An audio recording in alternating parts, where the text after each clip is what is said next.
Welcome to Living in Beauty. It's Thursday, October 27, 2016. We just can't get enough of the lush and uncrowded Tennessee wilderness.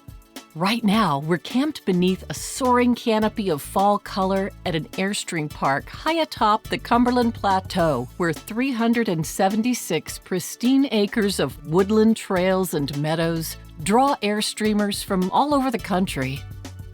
We've been here for several days, waiting for some work to be done on our trailer from the blowout, and we'll still be here for the chili cook-off this coming Saturday. Today we hiked the trails in the Airstream Park, and yesterday we kayaked on a secret lake. Well, it seemed like a secret, since we were all alone, except for a mating pair of bald eagles who were fascinated with us. We'd love to tell you that every day is just as idyllic. And though most days have enough magic to keep us at this full-timing thing, Airstreaming does have one particularly aggravating challenge. Similar to houses and property, though on a much lower scale, Airstreams and towing vehicles do demand attention. We're not experts, but we're not entirely incompetent at vehicle maintenance and repair. Long ago, Jim rebuilt his VW van engine, and while in our 30s, we went through a vintage automobile phase. Then our son came along, and we transitioned into sensible vehicles.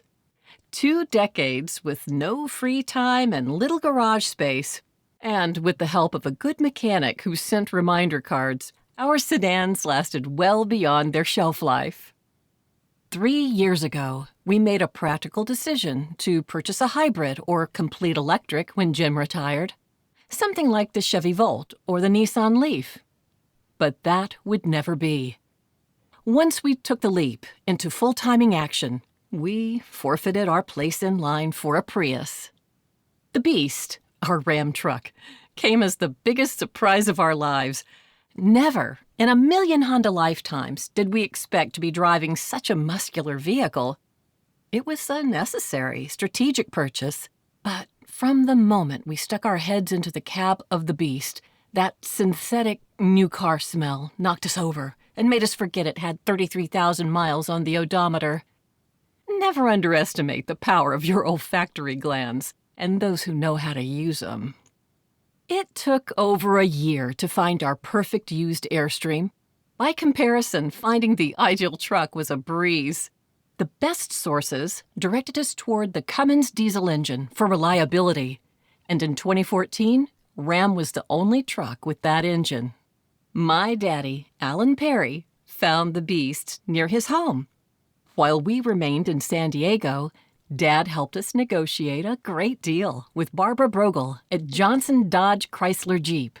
2 months later, in July 2015, we flew into Jackson, Mississippi with nothing but our carry-on backpacks. Dad met us at the airport and took us to his house where we first beheld our glistening and gallant Beast parked beside our shy and radiant Beauty. Then, on our maiden voyage back to San Diego, and during all our camping trips the following year, the Beast served us well. We marveled that it didn't stink of diesel, had gratitude for the 4-wheel drive that pulled us out of the Mississippi mud, and luxuriated in the many extra features we'd never experienced in any vehicle. It would take something as big as the Mojave Desert to come between us and our Beast.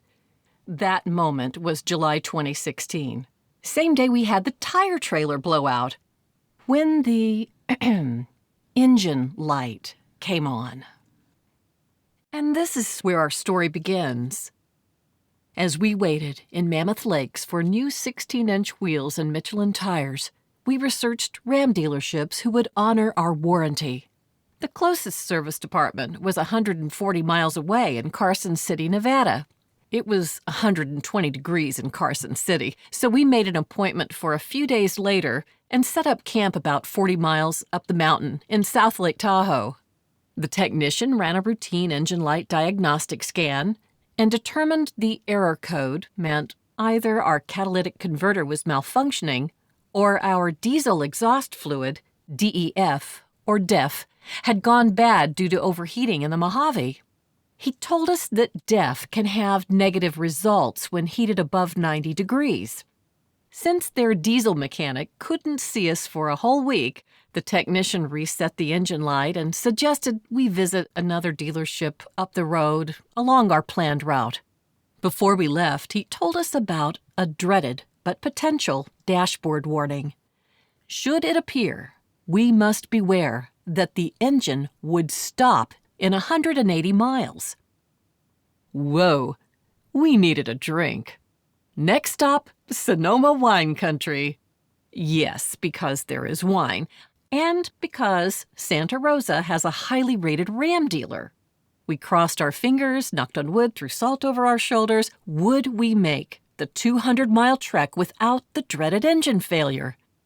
50 miles in, the engine light came on. But we arrived. Immediately, we scheduled a full-day inspection, and the technician confirmed our problem was the faulty catalytic converter. However, he regretted to inform us that more than 18,000 Ram diesel trucks were in line for that very part. Would we mind waiting 60 days? Now, we love Santa Rosa, but even all the great breweries, wineries, and top-notch California cuisine couldn't make us stay for 2 months. At least the technician reset the engine light for us. We set off for Mount Shasta. And no surprise that in 50 miles, the engine light came on. At least the Ram dealer in the small town of Shasta had an appointment for us. In 5 weeks, we hit the road for Klamath Falls and Medford, a large city over an hour away, even has a Trader Joe's. We were anxious, though, about making it the 90 miles to the dealership from our campsite, but we made it, and they got us in quick and immediately performed an engine light diagnostic to confirm the catalytic converter problem. Hallelujah! They had the catalytic converter we needed in stock and would hold it for us when they had time to do the job. In 3 weeks. After begging them to move us up on the schedule, the technician suggested we move along and continue combing the country for another dealer with the part and more time and service people to handle the problem. But before we left, he covertly whispered that we should go next door to the Walmart and buy an OBD2 scanner so we can diagnose the engine light problem ourselves and reset the light. And before we left, of course, the service people reset the light. And within 50 miles, the engine light came back on, but at least this time we used the OBD2 scanner. Same thing. Every 50 miles now, we'd reset it. Twin Falls, Idaho. Same story. No part, no time. Move along. By now, Jim's cold virus should have run its course, but he was still suffering, so we headed for Fort Collins, since Colorado is both a Kaiser Health System state and is home to one of Jim's favorite breweries, New Belgium Brewing Company. By this time, we'd given up on the truck problem. We were just about to call the dealership in Mississippi to make an appointment, but just for the sake of consistency, we took our ailing beast to the local Ram dealership, Fort Collins Truck and Fleet Service Center. What a difference! The moment we walked in and explained the problem, the manager, Jesse Rascon, took control. He knew the problems the catalytic converters were having with the DEF, and also knew Ram had upgraded a new generation of catalytic converters to address it. Immediately, he called the Ram headquarters and appealed for our status as a disabled traveler, which grants special consideration. He told us that resetting our engine light ourselves was a disaster waiting to happen. He sent us back to our campsite and told us to wait for his call. He'd take care of us. Within 5 hours, Jesse called, reporting that he secured permission from Ram to send one of his service employees over 100 miles away on a special trip to pick up a catalytic converter just for us. And that person was already back in the shop with our part. He actually got 2 in case there was a problem with one of them. Jesse told us to drop off the truck in the morning, and it would be fixed by the afternoon. Early the next morning, we arrived, and he provided us with a free rental and suggested a diner, the Breakfast Club. After a great brekkie, we did some shopping around town. By mid-afternoon, our truck was ready. The catalytic converter was replaced. In addition, Jesse did a complete safety and fluid inspection before he'd send us on our way. All for no charge, under warranty. Okay, we're old, and we simply cannot remember ever getting better service anywhere for anything. We wholeheartedly recommend Jesse Rascon for his professional attitude and uncommon compassion for travelers in need, and his willingness to go the extra 100 miles and deliver on every one of his promises. Thank you so much for joining us at Living in Beauty. Special thanks this week goes to Bill Dotson at Creston RV Service in Crossville, Tennessee.